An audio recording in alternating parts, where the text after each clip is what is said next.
This show is sponsored by Heritage Co-op. Heritage Co-op is a locally owned cooperative serving Westman for over 90 years. Hello and welcome to this episode of the Westman Culinary Showcase. My name's Emmy from the Brandon Downtown Biz, but once again I am venturing outside of downtown to visit our friends up here at Assiniboine College, and I'm here today with Kate and Nika. I was trying to memorize all the things. So Nika and Kate, thank you guys. And I'm very excited today because it looks like we're gonna make something delicious. If you can show this here. This is, now Kate, tell me what we're making today. What are we creating? We're gonna recreate this. This is a pomegranate curd that is sitting inside of an almond short dough crust. And then we've got Swiss meringue on the top that's piped and toasted. And then we've got fresh mint, and we also have wild choke cherries and raspberry puree on the side. That sounds amazing. I am so excited. So we are going to cook this right here in front of you. Cook it, bake it? Bake it. Bake it. Cook it, a little bit of both. A little bit of cooking, a little bit of baking, sprinkle it all together and make some magic. So we are going to get started with that here. Now maybe we should put this away and protect it. Yeah, I can keep it over. Okay, so what is the first step here? The first step is making the tart shell, which is what we're doing right now, which is the almond short dough. Okay. So for making the almond short dough, we need the butter. Okay. So what makes it almond short dough? Is it almond flavoring? Is it almond flour? Yeah, we use almond flour, which is right here. Okay. So that will help with the taste. Okay. And the texture too. And do you add any like almond extract, or just you get enough from the flour? We add vanilla extract, but this is the main thing, the almond. Okay. It's got a lot of ground almond that is throughout it, so as you bake it, the nutty aroma comes out from the oven. Okay. And then we mix the sugar with the butter. Sugar, of course, very important in baking. Don't make it fluffy, just to mix it both. Okay, so you're just mixing the sugar and the butter together Yeah, first. and not creaming it. Not creaming it, so just a little. We just want it to incorporate versus making it nice and light and fluffy. So when you make a lot of recipes, it asks you to cream it so that it turns light and fluffy. Yeah. And it usually goes a little bit of a pale color. Okay. And this one we want it to stay fairly just incorporated instead of mixing it a little further. It helps out the dough so it doesn't take the texture too far by the end. So when you're going to roll it, it will end up getting tougher, and it'll turn into a little bit more of a breakable crust, and we want to keep that nice short crust from it. So so this will make it more breakable, like more like, or less breakable? A little bit less breakable. So yeah. it holds together a little better. So would you say that baking is actually a little more difficult? Yes. Oh, and I wouldn't have thought that. I took the culinary arts program in 2017, and there was no baking program at the time, but I love to bake. I grew up baking, and have just continued to bake throughout the years, and whenever I can, make my way into the bake shop, I usually slide my way in that way. And it is down to a T on the formula. So I always joke with people, and my mom would laugh at me for saying that, but she's an awful baker. Right. She can't bake. She can cook. She's an amazing cook, and she's had restaurants and stuff. But when it comes to baking, not a baker. But she always says it's because she can't stick to the recipe, and you have to stick to a recipe when it comes to baking. So maybe I would like baking more because it's clear guidelines and instructions. Yeah. And like if it says a quarter of a cup of flour, it's a quarter of a cup of flour. You don't go over a quarter of a cup. Right. Okay, I can do that. I'm a good little instructor. So and what do we have this is here? how it's supposed to look like. So it's not quite a smooth paste. Together. It's a little bit more crumbly, and a little bit more of a fluffed consistency instead of nice and creamy and smooth around the bowl. And now I'm adding the almond flour just to incorporate the flour into the mixture. Now, I use almond flour at home. I always joke that I don't cook, but I actually do a little bit. A person has to eat, and I have children to feed. So I use almond flour a lot. Can you use it as a substitute to normal flour, or do you have to add anything to make that work? Or is it totally different? The ratio is definitely different. It depends on what you're making for sure. The biggest thing is your rise and your texture of the product at the end is not going to be the same. Yeah. So if you subbed out, like, let's say you're making a pizza dough and you wanted to try and use almond flour, you're not going to have that nice Like dense, smooth, fluffy, and smooth kneaded dough through. Yeah. It's going to have a lot more of a grainy kind of texture because almond flour is a little bit grainy. It's essentially just ground nuts. Yeah, right? exactly. Yeah. Okay, so And- we've got the almond flour in there. I'm just Yeah. gonna peek. Okay, looks about the same. And now I'm adding the half eggs. Just to mix it up. And is it important to add all the ingredients separately, like individually? Would you normally do that, or would you do dry then wet, or how would you? With this specific recipe, it needs to alternate a little bit back and forth because you start off with the sugar and the butter. Yeah. If you were to go in straight with the egg, there would be too much fat content for it to emulsify properly. So by adding that little bit of almond flour, you're kind of drying it out a little bit and then adding the moisture back in so that it doesn't split on you, essentially. It will split otherwise. Okay. So then by adding and going a little bit alternating back and forth, because you don't want it to be creamy and take that light and fluffy versus like a cookie, you might add all your dry ingredients and then add your wet ingredients mixed together. Yeah. Consistency-wise, it just makes a big difference for texture and baking. So. That's good to know. So it would drive you crazy to come to my kitchen where I So don't you even just- look at the instructions. everything all I just in. look at all the ingredients, dump them in, mix it, and then wonder why it doesn't taste Absolutely. good. Right, okay. Wonder why it maybe didn't work out the way it was supposed to. Yeah. And then the last thing is the flour with the salt. Okay, so you do add some normal flour as Yes. well. Yeah. Theoretically, the almond flour is in there more so for the flavor versus using like an Okay. almond extract. Right. However, it will give you a little bit more structure in the crust when you go to Okay. roll it out. Yeah. And then it's not all that gritty texture, but you do have a little bit of the nuttiness that you can kind of pick out a little bit more. Yeah. If we use all straight almond flour, when we go to roll it, it would not roll out the consistency that we want it to, and it would probably just crumble and fall apart. Yeah, definitely. Okay, so let's see. Okay, so that looks like shortbread. Oh, it looks like shortbread. So it is cookies. very similar. Yeah. Your yeah. short dough is very similar. Shortbread, you just usually have a lot more butter and sugar that's mixed into it, or some sort of a fat. So it's very, very similar. Nice. I love these stand mixers. You I guys know. must use them constantly. We do, actually, yeah. And unfortunately, we use them too much that they don't like us very much anymore. Oh, Our kitchen is a little And now hard on it's them. almost like forming into a dough. So I can just use my hand to knead the dough. okay, so now that we've got, so that's all the ingredients are in there. And So just what's the size next you step got. here? I'll let you take that. The next step is to knead the dough to form into one whole dough. So you're gonna take it and make like a ball out of Yeah, it? Yeah. kind of like this. Okay.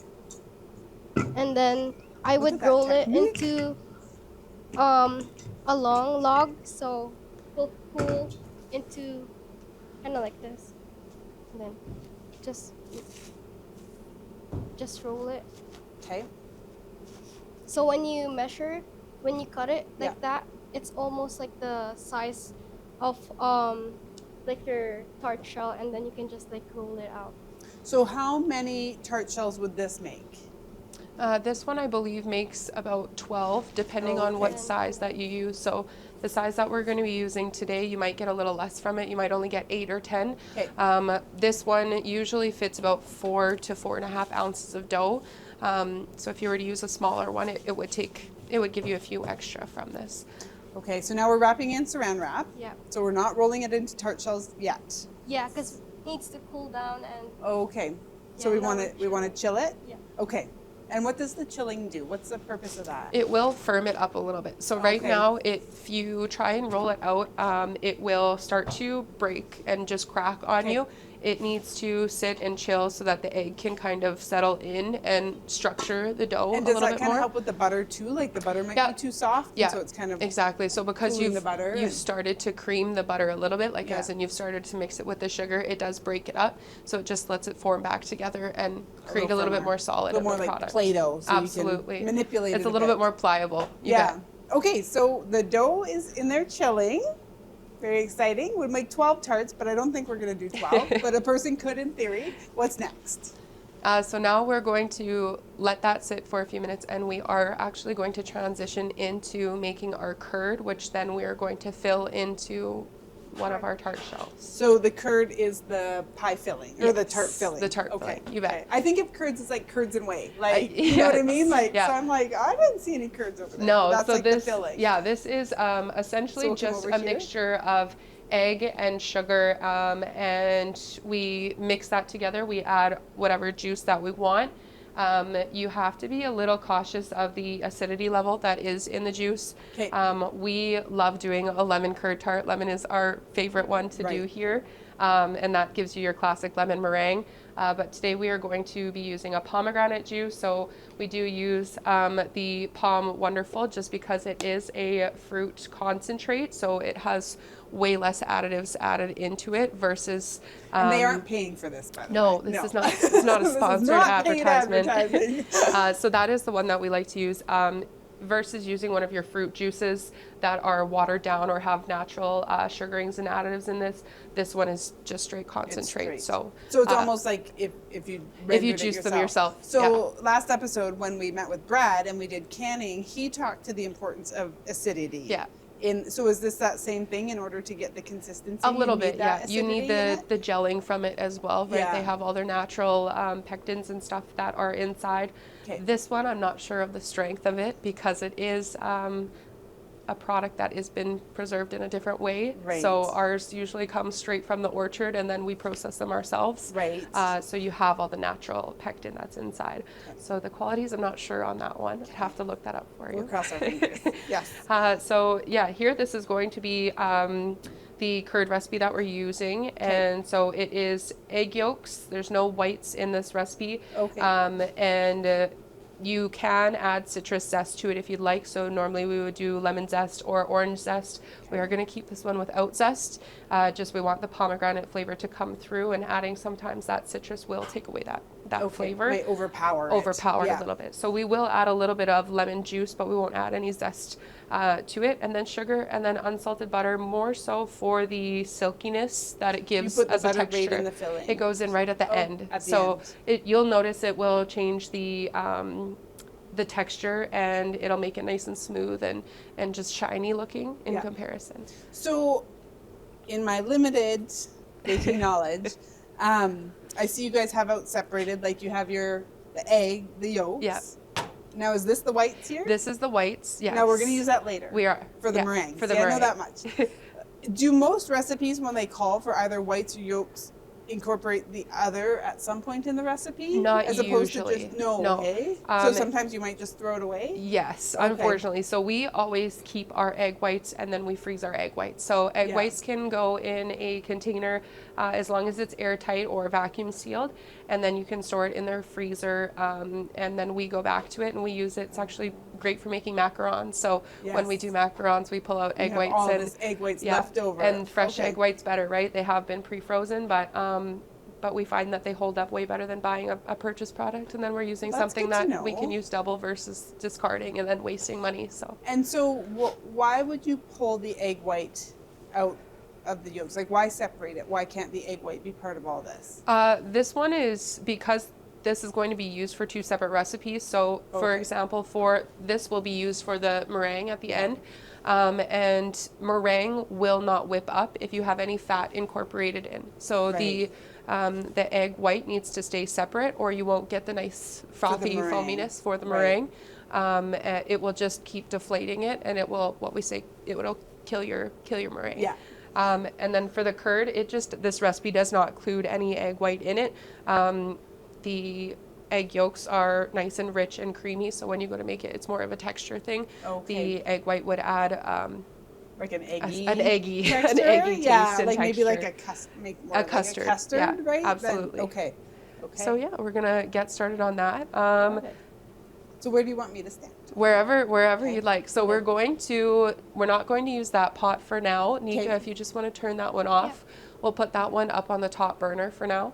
and then we will start with the curd. So we're gonna So we make pop this the on the curd stove? We do. Okay. Yeah, you do need a Okay. stovetop for this one, for this part. Okay. So inside the pot, if you want, I'll get you to be our Vanna White for this one. Nick, if you Am have I a doing that spatula. right? Yeah. I don't know how she did it.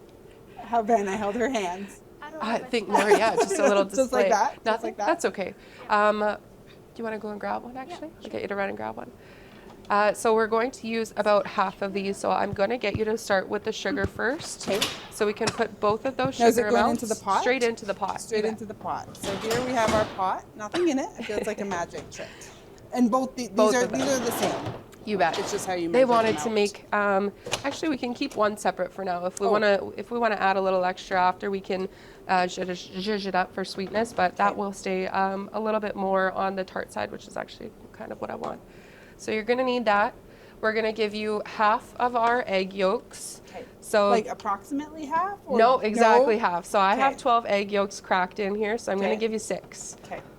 Have you ever seen that trick where you take like an empty pop bottle and does And it just work? squeeze Does it them suck out. It up? It does. I saw it on Instagram. Although, if I were to let the students go that way, we would say it's like a cheat code. It's a cheat, yeah, right, you right. need to learn the proper technique of doing proper separation for it first. So So it's proper technique like when you crack the egg and then fish it back yeah, and forth? so we always make them take 3 bowls. So even when I do them, if you incorporate any egg yolk inside your egg whites, it will not turn out if you go to use it for a meringue.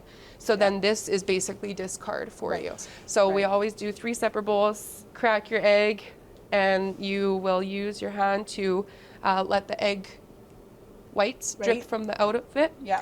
And then pass it back and forth between your fingers. Oh, and then put you do that it one with your hands. into Okay. a separate. If you use the shell, you can contaminate it. Like you can get shell in there, or you Yeah. can use the shell to puncture the yolk. So you always want to make sure you keep the shell to the side.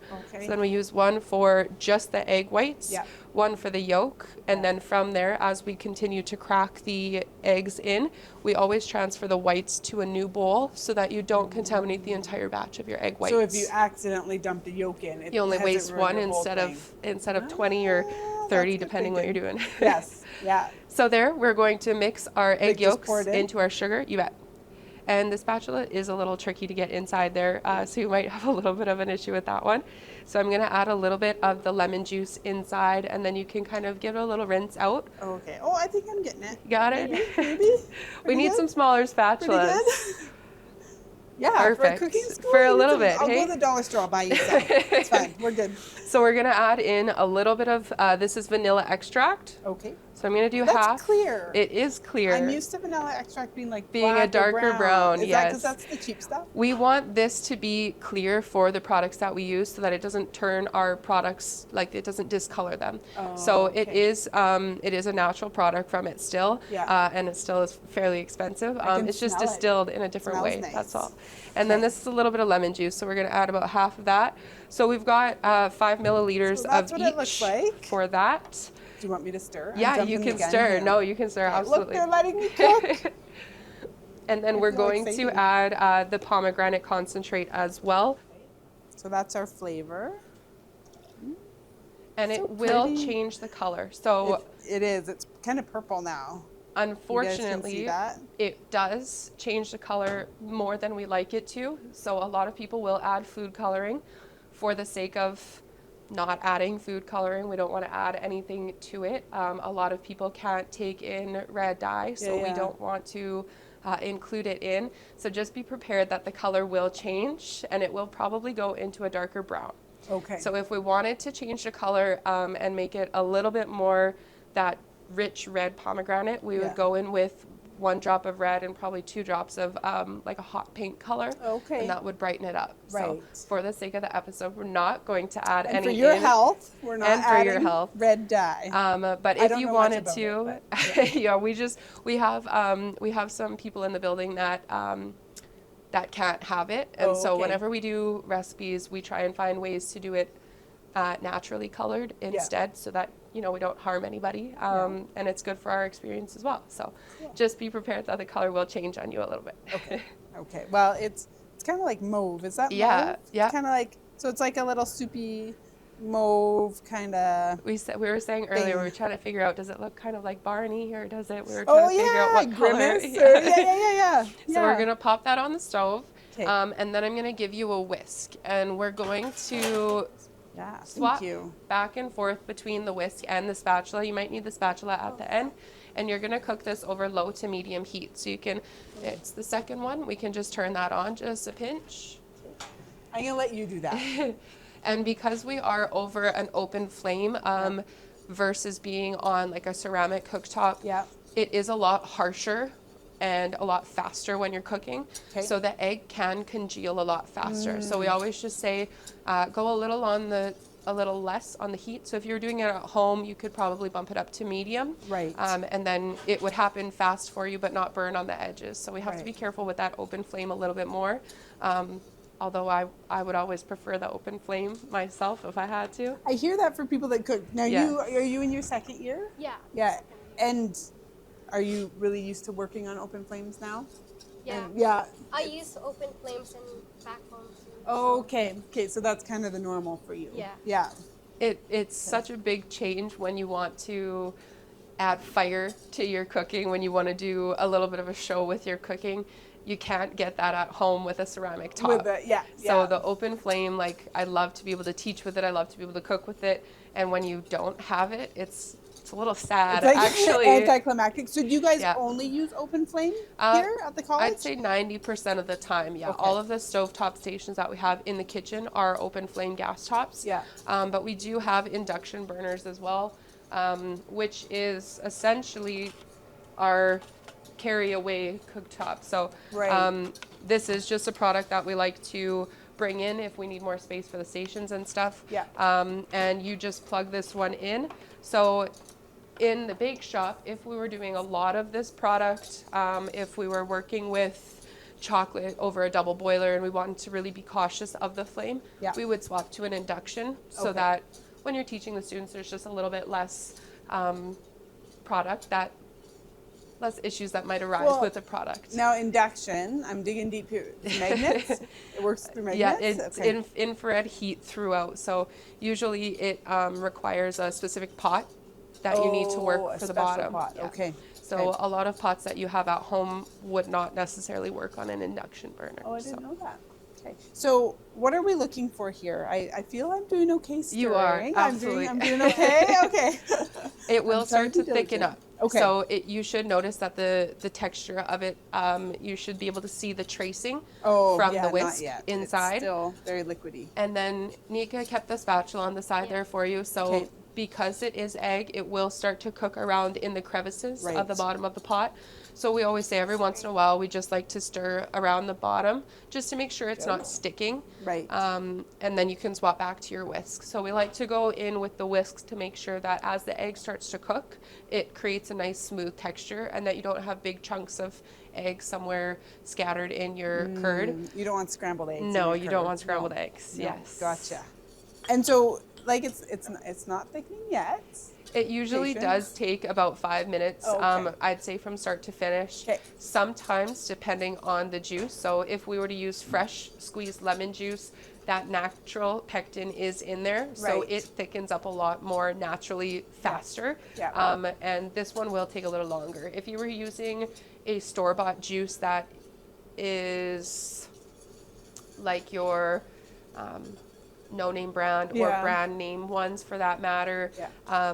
that is your orange, or maybe you want to try a mango or a peach juice, they have a lot of water added to them. So cooking that out, it could take you 20 minutes to cook it out. Oh, but So, you can use that. Like you could use use it. Tropicana. Absolutely. Also not a paid sponsor. So Nika, this will be for the Swiss meringue, okay? And so is this kind of middle of the road between those? Because it's a little more pure, Absolutely. but it's not quite squeezed right from the garden. Yeah, so Yeah. had we had fresh pomegranates, they would have to be what I would say freshly picked or in season. Right. So if it's not this season for our crab apples, Yeah. and we store our crab apples in the freezer and Yeah. then we make a juice from them to create a jelly, Yeah. the natural pectin has had time to decrease versus if it's so come straight off the tree, it's ripe, it's in that's season. when you're peak. That's when you have peak time for it, where it will thicken up and naturally gel on its own almost immediately. And then you don't have to add any pectin to it. So because this is a store-bought product, even though it is more strong as it is from concentrate, it still will take a little extra time. A little extra. So we're just burning that water off. Just a I little think bit it's extra. starting to thicken. Starting. So it does get a little bit foamy It's a little as well. foamy. Oh. And you can try. Yeah, she's like, I'll jump. You just pass it over. I'll jump in. You did so good. That's gotta be It's people. okay. You can keep going. Okay. Yeah. So this is room temperature butter. So if we went in with cold butter, it would still leave a little bit of chunk in it, and we want it to go through So nice even and the temperature of the butter matters. Absolutely. Like, because to me, it's just melting. Yeah. What does it matter It what does, temperature it's big melting time. from? So then we say if you forgot to take out your butter and it came out of the fridge, we suggest that you cube it up and kind of lay it out on a pan. Yeah, spread it out. So kind of that thing. it can warm up a little faster. Yeah. So because it's room temperature, I'm going to just put it all in and Nika's going to stir it. Perfect. If it was a little colder, then we'd want to, put it in cube by cube. Right. So we are just going to drop that all in all at once. And then melt it up. And that just adds a creaminess to it. It does. Yeah. So it adds a nice shine, texture-wise, creaminess, and when you go to eat it, you just get that really beautiful mouth feel from it. It has a lot more smooth texture. Yeah. Okay. And it looks a little bit like purple chocolate. purple chocolate. Yeah. But you know what? Not in a bad way, in a good way. We just in the made best purple way. chocolate, and then there you Oh. go. You don't have you don't have to worry about dyeing your white chocolate purple. Perfect. So now that is what we are going to set into the tart shells that we have ready. Okay. So this is, here's our tart shell that's been made, and you just like pour it in. We're gonna pour it in. And So does I do it have a couple rise or scoops. shrink or anything? Do you have to compensate No, for any that's changes? it. So you No. fill it as much as you want it to be, all the way up to the top. So Nika, I'll give you that one. Okay. And so if you want it to, we usually leave just a tiny thin little border around the top so that when we pipe our meringue on, it just sits inside. But Okay. otherwise, we fill it up 98% of the way, I would And say. it's okay that it's hot. It's not going to Yep. melt the tart shell Nope. or anything like that. Just Straight in, and then as soon Okay. as you put it into the fridge, it will set nice and firm. And then you have a nice, beautiful dessert ready for you. looks so good. One scoop is more than enough for this Perfect. size. Had we gone with a little bit of a smaller or larger one, Yeah. we could have used more. So this batch of lemon curd usually fills about 4 tart shells Okay. of this size. of this size. So then Nika, And that's such a nice size. Like that's like the perfect one person. and not kind of feeling portion. guilty about it. You know what I mean? Yeah. We like to think it's not a whole slice of pie, cake or but pie. it's not one of those little tiny 2x1s that Absolutely. makes you want to eat 6 of them. So Nika, we're gonna cover it with a little bit of saran wrap over the top. Okay. And do you want to do the sugar trick over it first? Sugar? So if we put a little Yeah. bit of granulated sugar over the top, just a little sprinkle, Yeah. and then we lay the saran wrap on top, it won't peel off as much of the tart. So sometimes it doesn't come off clear. Sometimes you end up with a little bit of the filling on the And then saran kind wrap. of- right. So then it will just kind of melt in and there you go. So Beautiful. Nika's going to wrap that, and then we're going to put that in the fridge to let that set.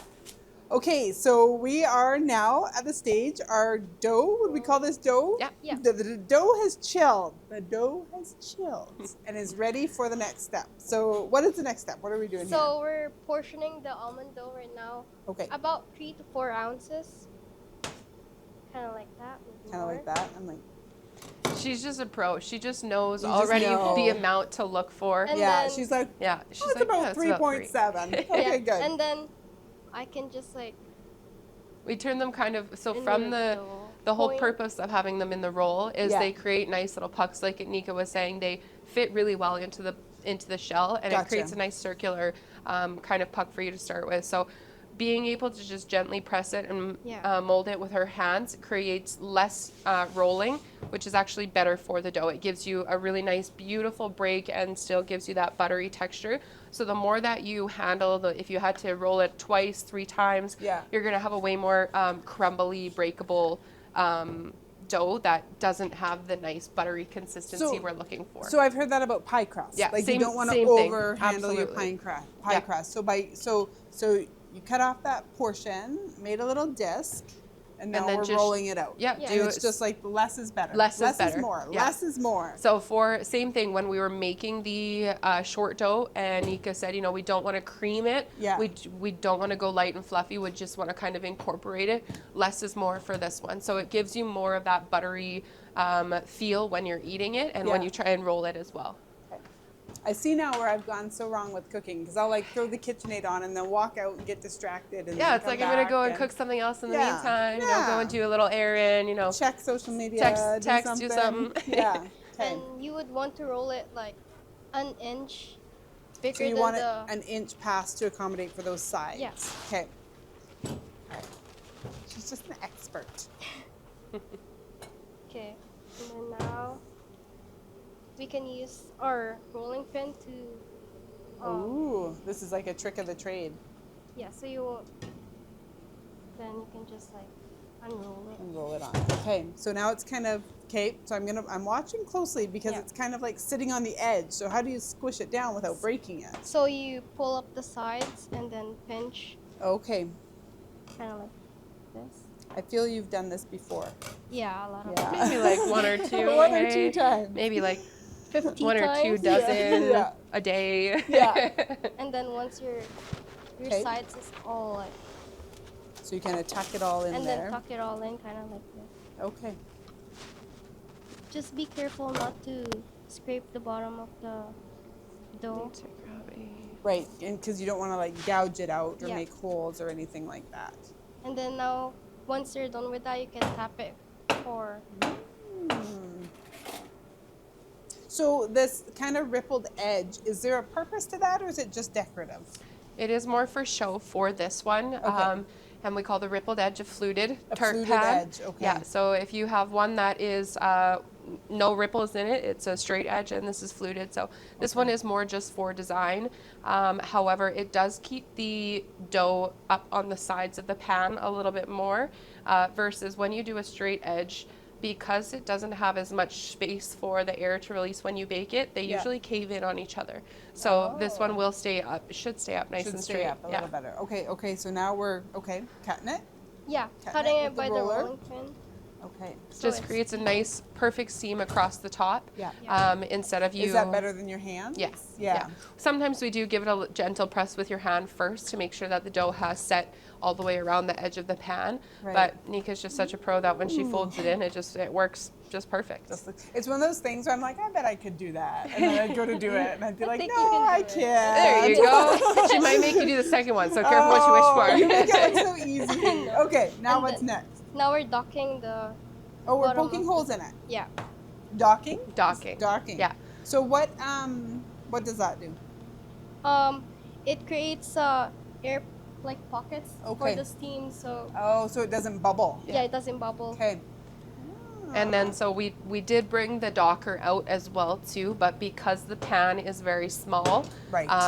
we've just used the home hack of using a fork, and not everybody has a docker at home. So Yeah. this is Yeah. one of those things that that's this guy this here? is this, yeah. So And would you do this while you have it rolled out flat? yeah, and so then- right before she laid it over top of the rolling pin and then Yeah. place it over, Yeah. and then we usually just roll it and then pop it in once it's docked. Oh, okay. However, if you were baking, let's say you were making a pastry cream that is being baked inside the tart, then you would not dock it. So if you're making an apple Okay, pie yeah. and putting the mixture in and putting the whole thing in the oven just like that, Yeah. you don't dock it. So when it's like liquid and cooking in there, Yeah. you don't want it to do that. So if we have Okay. a product that is what we call a blind bake shell, so Yeah. there's nothing inside it when you Yeah. bake it, you need the holes for the air to be able to evaporate Okay. out of it. Oh, I see. So if you're baking just the shell, Just the shell. you need to dock You it. need to dock But it. if you're baking shell with stuff in it, no No docking. dock. You got See? it. Absolutely. Look at that. See, you've learned so Yeah. much today. I'm gonna go home and make me some tarts. So yeah, Nika, if you want to let her Yeah. try and Okay. do one, we'll get Emmy in there and she can make herself a little tart in there. And sometimes we use one of these as well. And then And this Oh, is no, just it's your sticking. pastry cutter. That's You just okay. like Okay. See, this is where she makes it look so easy. So you can give her a little flour there, Nika. Oh, Yeah. So we will flour it just a little bit. We always try and just flour one side so One that the side. other side does have a little bit of stick to it. And then you can But the more flour you add, you do change the texture. And obviously, when you are rolling it, you are putting more gluten back into it. So we always try and say just one is good. And then, yeah, the more that you can gently Maybe I just need to lay work it on my out. technique. Yeah. Oh So no! we say be gentle with it when you're rolling it. Be nice and gentle and add a little Okay. more flour if you need to. Is this painful to watch? No. No. I think, okay, I feel There less you is go. more. You feel that's good? Yeah, and then 1 inch around-ish. Beautiful. Okay. That's perfect. and So maybe you one can more, use like your this way. hand or you can use the rolling pin to hold it up, whichever way feels more comfortable. Oh, so like I Yeah. could do, ooh, There you did go. we see that technique? And then, Yeah. And then you might just have to try and pry, like, Oh. gently pull. There you go. Uh-oh, uh-oh. And so we like to do this one in class because it can have patchwork. So Oh no, I ruined it. if I you thought I did it if right. you feel I did like it you've wrong. ruined I did it, wrong. there Yeah. is fixableness to it. So See, this this one is important for you it at home is. to know how to fix it. So we're just gently gonna press down, and I do use my knuckle because Okay. I find it is a little easier if you do have some nails or whatever. And if you feel, oh my goodness, I've ruined it because of the butter that is inside, Yeah. you can pick it up and you can glue it back on like there was So nothing to it's it. not all is lost. So it's not the end of the world. You Okay. just bring it back down and you press it together until it goes smooth, and there you go. There you're all Yeah. nothing Yeah. happens. See, there's no cameras. You don't have to worry about No. anything. That's okay. I don't mind showing people how to remedy. We always say that if we can learn from our mistakes, then we make better products, right? Yes. So it's good for us to teach everybody as it happens. Because if you're at home and they did it so well, what was I doing wrong? Well, you know what? We make mistakes too, and it's pretty easy to fix as long as you know what you're doing. Just we maybe won't use this as our final product. And that is important, right? Because for people at home, if I was at home and that happened, I probably would have grabbed it, rolled it all up, started over, and now I'm overworking it. Yes, absolutely. So it's good to know these little if tricks. you had to, then you could always go in with a new piece of dough and start again, and or use the same one until you feel like you get the technique down, and then you've only wasted one piece of dough instead of wasting 6 or 7 all pieces. of it. Yeah. Okay, so now this is this moment. So my mom watches the Great British Bake Off all the time, and I've seen the fails. So, and then we pick that away, and then this is where you feed your kids the scraps. And, you're And like, they also "Hey." make really good garnishes. So if you were to roll that out Oh. and just leave it on a baking sheet, nice and Yeah. rolled out, or use a cookie cutter, they're really nice to dip in tea or coffee in the morning. So Oh, if you like a little biscuit. yeah, or you grind them up and then you can use that for garnish on the plate as well. So See, there's look at I lots of can't stuff. stop. That's No. why I overwork all things. Perfection. Okay, like that's not horrible.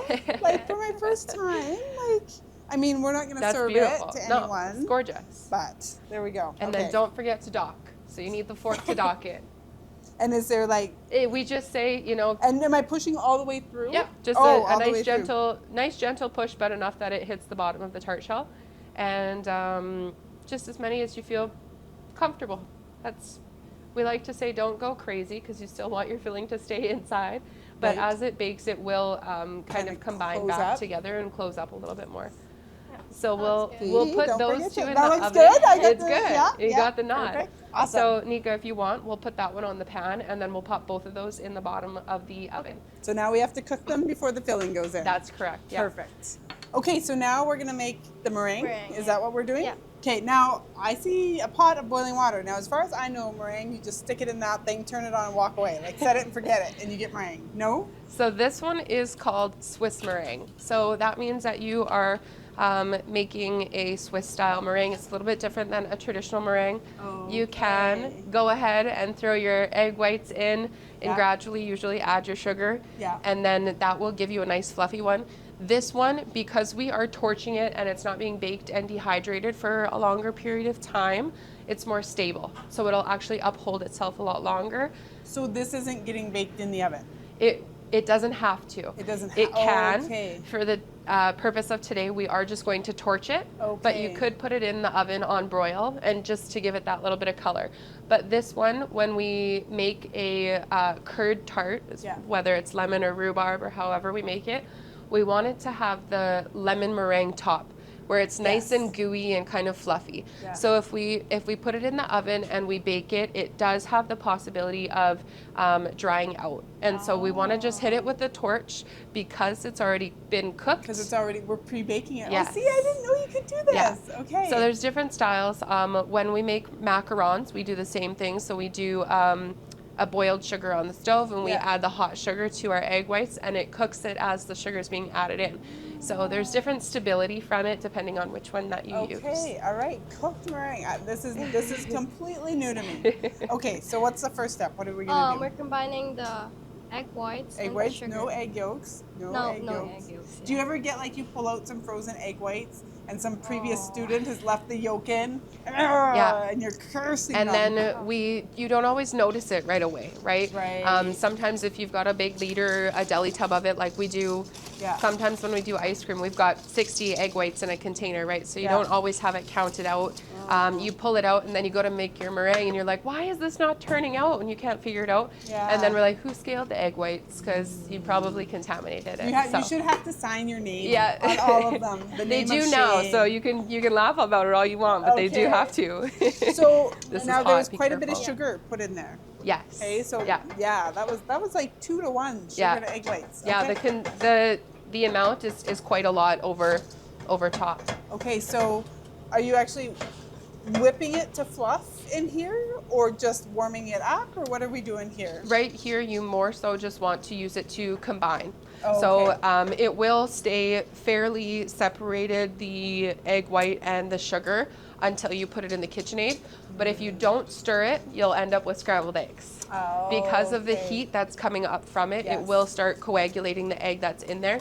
So by stirring it, you're just continually mixing it and getting the heat to disperse nice and even throughout. So are we kind of melting the sugar into the egg white here and making sort of one syrup like with a it. syrup? Yeah, Okay, absolutely. Okay. And the double boiler now here again, digging deep. This makes for like a gentler heat? It's safe. It's not going to burn like sugar burns. So right? if you had just put this straight in the pot and done it that way, you would burn it, or you'd have scrambled eggs in a minute or two. Gotcha. This, you could essentially stir this for probably 15 minutes or so, give or take the size of batch that you have, and you shouldn't have any issue with it. You might get a little tiny bit of crusting from the sugar that's on the side of the bowl, that the heat, because of the open flame. If you're doing it at home or on the induction, like if the heat that comes up there, then you wouldn't have any crust issues with that. So it's and now really we have beneficial. A thermometer, So Nika, what temperature do we have to take this to? Do you remember? 140. 140 degrees Fahrenheit. Yeah. Okay. If I remember, Brad taught us last time that you have to take it to 218. What was Brad making for you last time? Do you remember? Crab apple jelly. So that is the temperature that you would want to take it to for your pectin to set into. Okay. So depending on what you're adding in, even for the natural pectin, it has to reach a certain degree of temperature for it to solidify. Okay. So for this one, we're just wanting to warm up the egg and take it to a cooking temperature, but we don't want it to cook into an egg itself. Gotcha. So creating that nice warm syrup, and if we were doing it for a macaron and we were doing the boiled syrup and adding that to our egg white mixture, then we would actually take it to 245. So depending on really what hot. recipe that you're doing, each one can be a little bit different. Okay, and so this is we're like I'm doing all the work. You're mixing and warming it up, creating like a syrup out of it, and then because there's no fat in it, it'll still whip up. Absolutely. Okay, and do your egg whites need to be room temperature when you start this? Does that matter? Because it is getting warmed up, it's not not as important, crucial if it's room temperature or if it's cool. She's just gonna come walking. I don't want to spoil the science, the magic. So this one, it's not too bad. If we were whipping the egg whites on its own, and then we were adding something to it, Yeah. we would want to make sure that they're room temperature, because egg whites that are at fridge temperature don't usually have the whipping volumized capacity until they've kind of reached room temperature. Okay. I'm just going to check on your tarts as well, Nika, and see how we're looking. So And then- it just kind of looks like whipped egg whites. Yeah. Yeah. Then, This is the part I like. This Yeah. is the set it and forget it. and then try to fill it. Still hot, so we oh, want. it's warm down there. Yeah. Yeah. So we want it to be like kind of full. oh, so you Yeah. whip till it's cool. Yeah. I can do this job. Oh, it's like so nice and warm. So I'm just going to try and remove these now. Okay. So I've gotten used to the heat on my Right. hands. Are your hands all like Um, calloused? And no, they don't look too Not bad. so bad. I really Yeah. try and put a lot of working hands, also not sponsored, the Yeah, lotion, also not sponsored, yeah. on the hands, to keep your hands up and nice and revived. Yeah. But a lot of straightening when I was younger. I used to straighten my hair all the time, so I've burnt my fingertips off way too many You times. got used to it. Now, can I try and do it? You're with more than welcome, Let's see yeah. if I'm tough enough today. So the sides aren't too bad. Okay. It's once No. you hit the bottom, because Okay. that's where the heat is. Okay. So we like to use false bottom ones. So there is a bottom, Ooh. and usually they just pop straight off. And then from there, this should slide right off. Sometimes you have to kind of pry open off the bottom. And we've ended up with a beautiful, Ooh, that looks so gorgeous good. tart. See, beautiful. That's perfect. So good. So they do have a fair amount of structure I right put when they this- come out. Yeah, you can. Even up here is or more on than there. fine. Yeah. And then the beautiful thing with having a non-greased pan is with that butter, they come straight out, and then Yeah. you just give them a quick rinse off with some soap and water, and they're like brand new. So, Yeah, perfect. Oh, I see. Those easy, guys there. easy Yeah, yeah. peasy. Yeah. So that's it for the tart shell.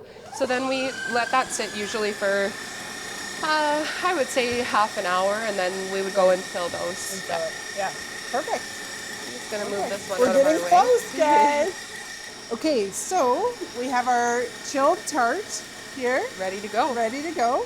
So Am I using all the right language? are. Okay, nice. So this hopefully- we put the sugar on top. the sugar, you can tell, is staying nice and glooped down to the bottom. Okay. So normally, if you don't put that sugar on it, you'll Yeah. notice there's a full layer of your pudding on the top or your curd. Yeah. So the amount that we've gotten off of here is barely anything, which is beautiful. So that's good how that Yeah. came out. Minimize the waste.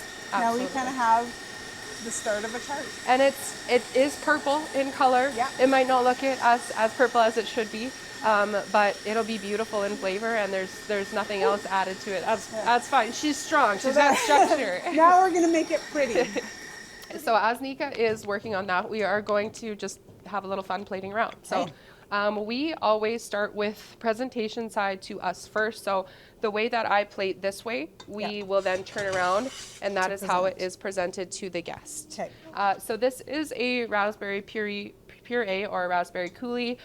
So essentially frozen raspberries in a pot with some white sugar, water, lemon juice, Yeah. and you just cook it down, and then we strain it out, and it gives you a nice liquid to be able to play around with. Perfect. We could use the pomegranate juice for this one, but we do like to mix our flavors and get a nice Right. flavor profile balanced out. Plus the pomegranate is fairly tart, so mixing those, combining them adds just a little bit of depth to the plate when we're doing it. So See, I'm nodding like I understand. yeah, that's absolutely. good. Yeah, totally.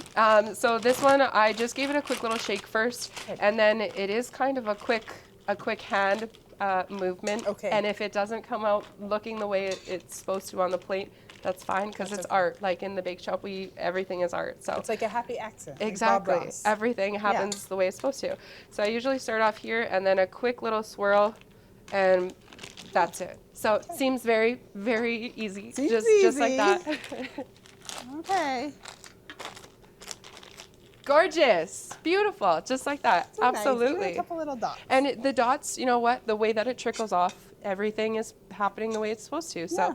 it adds more to the plate. And every time that you do it, you're like, hey, I actually like that better. Yeah. So it works, and we love Amazing. it. Oh, So Nika's got a bag there ready. We are going to do a little, do a little sploosh on the plate first, and then we'll torch yes, that. there was a little sploosh there. So I am just going to take, thank you, Nika. I'm going to take this and just coat. You could use a cup for this, like the bottom of a wine glass or a cup, anything that has a nice flat base. Okay. And you're just going to dip this a little bit, however much you want. And depending on how far you went with your meringue, if you had soft peaks, if you had stiff peaks, is going to change how much of that tacky, sticky look that you get from it. Okay. And then so we just bounce it however much you want.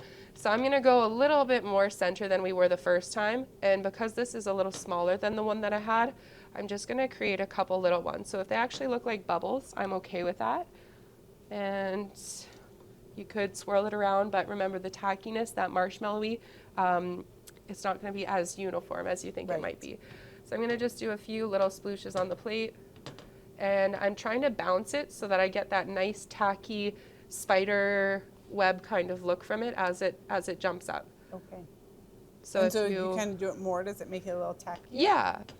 The more that you kind of bounce it back, so it's going to give me all those nice little, I don't even know, icicle look, right? Like however you want to say. It's like gum, like when you like when you pull glue the absolutely. And then this is always my favorite part. So we just use, this is what we call a creme brulee torch. You can use it for a bunch of different things, but we turn the gas on until you hear it, and then you just use your little clicker. And then you always make sure, you're not waving this around because you don't want to set anybody on fire or anything crazy. And nice light strokes back and forth until you get the color that you are looking for and desire from that. So if you want it to have more darkness to it, you can go over it. I'm bad because I love a burnt marshmallow over the campfire, so sometimes I go a little further with mine than I probably should, but that's how you make that look. So you could also take a spoon and swoosh it across the plate, and then you get a different desired look. Swoop and, so I will let you play around with that one. And I use this just the back of the spatula because it's easier than going through the bowl, but however you wish to go for it. I feel like there's no wrong way. No. I feel confident. I feel confident. See, she makes it look so easy. Just A great person to have on the show with us, hey? It's my second cooking show. I'm just an expert. So then you really can get whatever design you want from it, and the more that you can play with it is the better. Okay, this is beautiful. I'm just like, okay, turn this on. Yeah. And then use the little clicker, you bet. And then just however you want to hit it, but nice little ins and outs with the torch, and nice and slow and steady, and you'll get the desired look that you're going for. This is like magic. Yeah, it's fun, isn't it? Focus. Yeah, don't take your head away from. Too excited. Yeah, keep your eye on the prize. And they kind of like fluff up and. Yeah, so as soon as the heat hits it, it does actually rise it up a little bit. It does, yeah. And gives it a little bit of a poof. And it sets it nice. It's perfect. And then you just turn it the other way. Yeah, there you go. Beautiful. Gorgeous. And then, Nika, do you want to do the honors on the tart? Yeah. So this is using a straight rose tip. So when you're creating those roses, which we usually turn into cabbages first, this is going to be using one of those tips. You're just going to do a practice pipe on it first. Okay. And the consistency of the meringue is beautiful. That is exactly how you want it to be for piping. It's gorgeous consistency. And just however you want, Nika. You design the way you want. You do what you want to do. You bet. It never occurred to me you could pipe meringue because I'm used to like the shaving cream meringue that you mentioned. And that's so typical to have. See, so she's going to go in with her own little, I love Nika's technique, and she's got such a creativeness when it comes to things. It doesn't matter what she does if it's, because she is a culinary student, so it doesn't matter if it's culinary plating or baking, but she really does go above and beyond, and we've noticed that more and more as the year has gone by. So I'm more than happy however she wants to take her spin on it. Full trust. And then that's the beautiful part about being able to torch it is now that nice, gorgeous design that she's got, it's going to mimic that with the torch. It's kind of like when you heat it. There's a word I can't think of. Highlighting. Beautiful. Defining, highlighting. Yeah. And look at this, right with the torch. She knows exactly how much heat, where to put the heat. Toasted marshmallows a little bit. Yeah. And then we do just have a few garnishy kind of things. So these are wild choke cherries, or you could call them wild cranberries if you want to. So they're very, very tart, but it goes nice because of the sugar that's in the meringue. It adds just a little pop of tartness back into the sweet. So Nika, you can place those on wherever you feel desired. And then this is fresh mint. In order to really get the best out of your mint, it might be looking a little sad now. I should have put a little water in the bottom when I brought it out. But we like to smack the mint. So you just give it a little tap when you put it in your hand, and it brings out the scent of the mint drastically. So if you lay it on the palm of your hand and you just give it a really good tap, and then you'll notice that I'm gonna test this you can really smell it. So yeah, take a smell of it first. Like I smell it. And you should now, bad mint. Bad mint. Okay. And it's way stronger. I normally can smell it a little bit better now, but that's what I was going to say. As soon as somebody walks into the room, they're like, oh, it smells really nice in here. Are you slapping mint again? So as soon as and then it also makes a really nice, perfect flat leaf versus having the curl, which sometimes you want the curl. Kind of a sad It looks a little sad at the moment, but I'm going to put those ones down because when we do plating, we like to find the nice, small, the little guys. really tiny, cutesy ones. So they kind of look, I was laughing earlier because they kind of look like little romaine lettuce pieces. Yeah, they're like little mini lettuces. But Nika, I'll let you take that one apart if you want. And so would you eat those? Yeah. Or would you pull them off? No, I'd eat them. You'd eat Absolutely, them yeah. with it? Yeah. They add a little bit of extra flavor to it, but the mint really is just so aromatic that if you wanted to, you could pull them off. But when you take it out to the guests, the idea is that the aromas get to you as well when you're eating it. So whether you choose to actually consume it or not, that is totally up to you for your choice. Right. There's so many, like there's shortbread, there's the curd, like that marshmallowy kind of thing. There's the mint. Like there's so many different components things happening here. Absolutely. That's what we love about. Well, I love about the bake shop. You know, is there's so many components when you make a culinary dish, like when you make, your supper or however that's going to look. Yeah. But a lot of stuff goes into baking that people might not necessarily think about right off the top of the bat, and it always turns out so beautiful, and it makes the final plate of the evening and the guests' last moments just so much more. So just give me goosebumps. It's like art. Yes. Right. So yeah, you can plate it however you'd like, and let's see how we compare. Okay, now I gotta turn it. But we'll actually get you to turn that tart around too, because we placed it and we should have turned it. So we'll just do a light pickup of it and turn it around, just nice and gentle, and give it a little spin. Like that? Yeah, beautiful. Okay. And now we can place it and see how well we did in comparison. How did we do, guys? I'm worried if I because the marshmallow has got some stick to it, you're probably fairly glued. Yeah. Can you see that pretty good? That looks amazing. It does. That looks amazing. And I see what you mean. The color there is a little different. A little bit, looks, yeah. And looks then delicious. we tried to do something a little bit more festive and Christmassy, so it very much looks like little mistletoe on the tarts. It does. Little Now all I can think is, how does it taste? Well, and you're more than welcome. We've got a few forks, so it might not be as chilled as I'd like it to be. So it might be a little bit more runny in consistency, but I would love for you guys to take a try. So I'll put those on the end there. It feels like wrong. But we're gonna do it. But you're gonna do it. You gotta always try what you make and taste it and give it a good crunch. Yeah. Okay. Beautiful job. It's great. Now, wouldn't that be embarrassing if it's gross? There's no chance it's gross. So a little bit runny. We could have let it chill for a little bit longer. I'd say the ideal time that you want to let it sit for is about an hour, and we had about half an hour in there, so a little longer, preferably. That's amazing. Is it good? Yeah. That is so good. Oh, I'm glad that you enjoyed. I'm really happy. And is it good? Does it pass your test? All the little pops of flavor. Yeah. You like that one? Yeah. This is a new recipe that we made just with you guys. We've never done this one before, so I was really fingers crossed, hoping that it was gonna. That's why when you're like, I really want to taste it, I was like, well, you might need to taste it because I'm not too sure. No, that is so good. And like the meringue like that. The nice fluffy marshmallow. It's really gooey, right? You get that gooey. lovely texture from it. So yeah, you can't go wrong like this. We should make this recipe public somehow. Yes. I don't know how. Well, we can definitely, fine tune it and get it the way that it's supposed to be, and find a way to get that color enriched in it, and then we can probably send it off to you, and then you can post it with it. Yeah. So Amazing. Okay, well, thank you. Thank you. And thank for you so joining much us. for joining us too. Oh, That was so course. much fun. We had So a much fun. blast. And good luck with your culinary Yeah. career. I have no doubts it's going to be amazing. So keep it up. And thank you for your patience. Thank you. And thank you for watching Westman Culinary Showcase, and we'll see you in the next episode. This show is sponsored by Heritage Co-op. Heritage Co-op is a locally owned cooperative serving Westman for over 90 years.